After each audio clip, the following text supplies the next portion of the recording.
America అధ్యక్షుడు Trump తీరు ఆ దేశ ప్రజలకే చిరాకు తెప్పిస్తోంది. ఇరాన్తో చర్చల విషయంలో ఆయన ప్రదర్శిస్తున్న అత్యుత్సాహమే దీనికి కారణం. యుద్ధం మొదలుపెట్టినప్పటి నుంచి చర్చల దాకా అన్నిటికీ తొందరపడి ప్రకటనలు చేయడం అసలుకే మోసం తెస్తుందని అమెరికా భయపడుతోంది. మలి విడత చర్చల గురించి అంతా టెన్షన్ పడుతున్న సమయంలో నేనే ముందుకు ప్రకటనలు చేయాలనేలా ట్రంప్ వైఖరి ఇరాన్ను ఆగ్రహానికి గురిచేస్తోంది. దీంతో చర్చలు జరుగుతాయో లేదో తెలియని సందిగ్ధావస్థ నెలకొంది.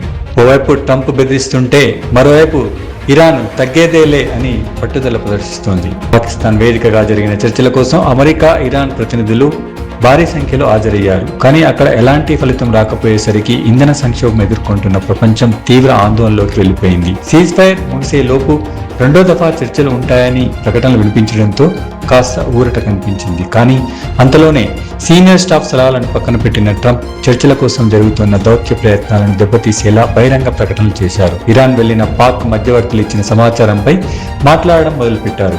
ఈ సమాచారంపై చర్చించేందుకు ట్రంప్ ఏకంగా టూత్ పోస్ట్ కూడా పెట్టారు.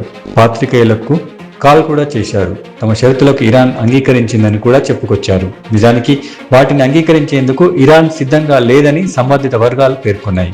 శుద్ధి చేసిన యురేనియాన్ని అప్పగించడం సహా పలు డిమాండ్లకు ఇరాన్ అంగీకరించిందని, ఏకంగా యుద్ధమే ముగిసిందని ట్రంప్ బహిరంగంగా ప్రకటన చేశారు.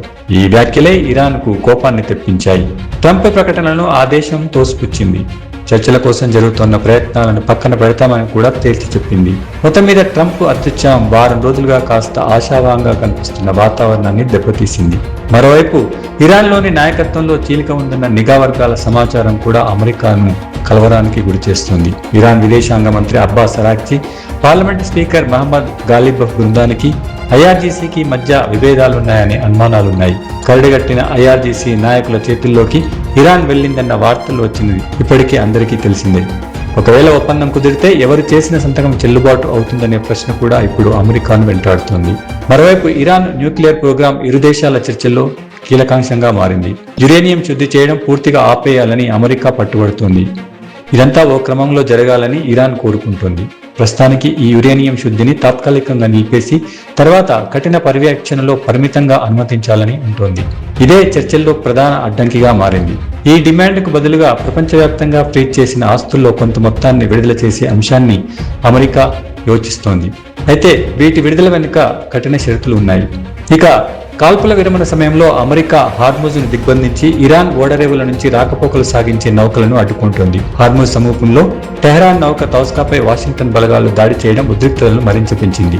కాల్పుల విరమణ ఒప్పందం ఉల్లంఘనతో పాటు తమ నౌకల రాకపోకలపై దిగ్బంధనం విధించడంతో ట్రంప్ దౌత్య ప్రయత్నాలను దెబ్బతీశారని ఇరాన్ పార్లమెంట్ స్పీకర్ గాలిబఫ్ ఆరోపించారు.